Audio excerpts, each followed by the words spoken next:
یہ ہے، لگاؤ اس پر ویڈیو لگاتا کہ ڈاکٹر کی نظر بھی کمزور ہے، اعانت استعانت، اور ہے کون؟ گولڑے کا پیر، پیر نصیر الدین، اور اس کو ماشاءاللہ یہ آپ بھی لے لیں، گولڑے سے کم از کم ان کو کوئی منافع تو ملے۔ اس میں بڑی زبردست عبارتیں ہیں، آئیں گی انشاءاللہ کلپوں کی صورت میں، ایک ایک عبارت کسر بریلویت پر پورا ایٹم بم ہوگی، ایک ایک عبارت انشاءاللہ، پھر پتہ چلے گا۔ یہاں پر وہ ڈاکٹر صاحب من دون اللہ کی بات کر رہے تھے، یہاں پیر نصیر الدین نے دو آیتیں لکھی جس کا مقصد ہے کہ من دون اللہ سے مراد انبیاء بھی ہیں، اولیاء بھی ہیں۔ اس پر دو آیتیں ہیں، اب ذرا ڈاکٹر صاحب ادھر ادھر جانے کی بجائے اس کا جواب دینا۔ ایک آیت ہے سورۃ المائدہ کی آخری رکوع ہے، وَإِذْ قَالَ اللَّهُ يَا عِيسَى ابْنَ مَرْيَمَ أَأَنْتَ قُلْتَ لِلنَّاسِ اتَّخِذُونِي وَأُمِّيَ إِلَٰهَيْنِ مِن دُونِ اللَّهِ۔ پیر نصیر الدین نے لکھا، گولے والے بابے نے، اور فرمایا جو لوگ کہتے ہیں من دون اللہ سے مراد صرف بت ہیں، وہ لوگ غلط کہتے ہیں، اور قرآن کو انہوں نے سمجھا نہیں ہے۔ قرآن مقدس کی یہ آیت بتا رہی ہے نبی بھی من دون اللہ ہے اور بی بی مریم بھی من دون اللہ ہے۔ اور نمبر دو، دوسری آیت پیش کی، ما کان لبشر ان یؤتیہ اللہ الکتاب والحکم والنبوۃ ثم یقول للناس کونوا عبادا لی من دون اللہ۔ اس آیت کو پیش کر کے پیر نصیر الدین کہتا ہے اب بتائیے کہ من دون اللہ اور غیر اللہ کے الفاظ فقط بتوں کے لیے مخصوص رکھے جائیں۔ یہ آیت پیش کر کے پیر نصیر الدین کہتا ہے اور آیات رد شرک کو زمانہ اولا کے کفار اور مشرکین پر ہی منطبق کرنے کی رٹ لگانے والے کہاں تک حقیقت پسند ہیں؟ کہتے ہیں یہ آیت جب آ گئی اب بھی یہ رٹ لگانا کہ بت بت بت بت بت، آپ خود اندازہ کر لیں کہ یہ کتنے غلط کار لوگ ہیں اور قرآن کا غلط معنی کر رہے ہیں۔ یہ میری بات نہیں، یہ ہے پیر نصیر الدین۔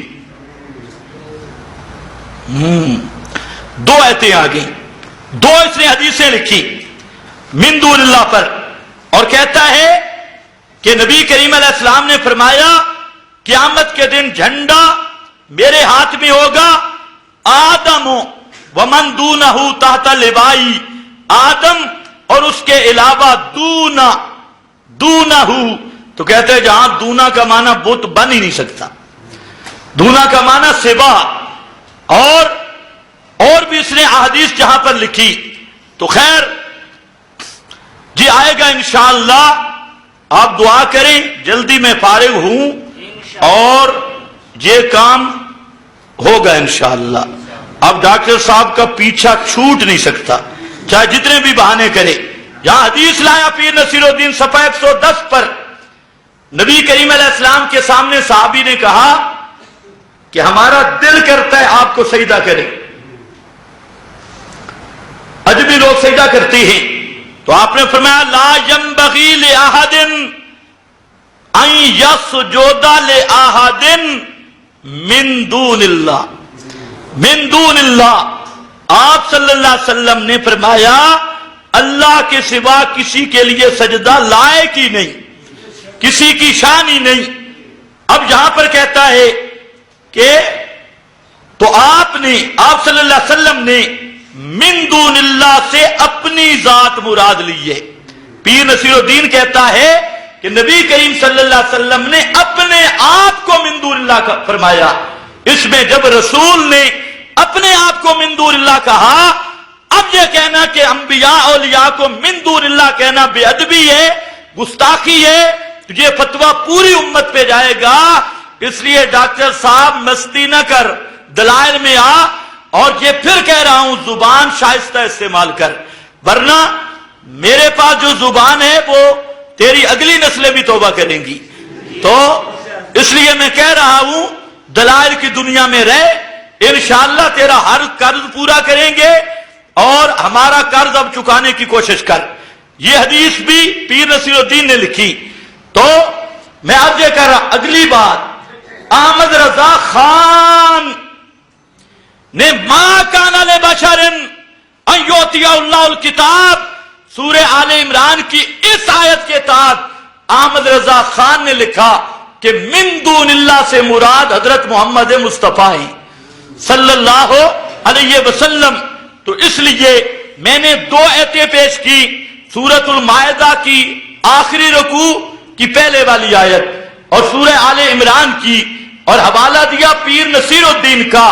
اب میرا مطالبہ ہے ڈاکٹر صاحب سے کہ پورے قرآن مقدس سے صرف ایک آیت لائیں جس کا یہ معنی مفہوم ہو، جس کا یہ مطلب ہو کہ من دون اللہ سے مراد صرف بت ہیں، من دون اللہ سے مراد صرف بت ہیں۔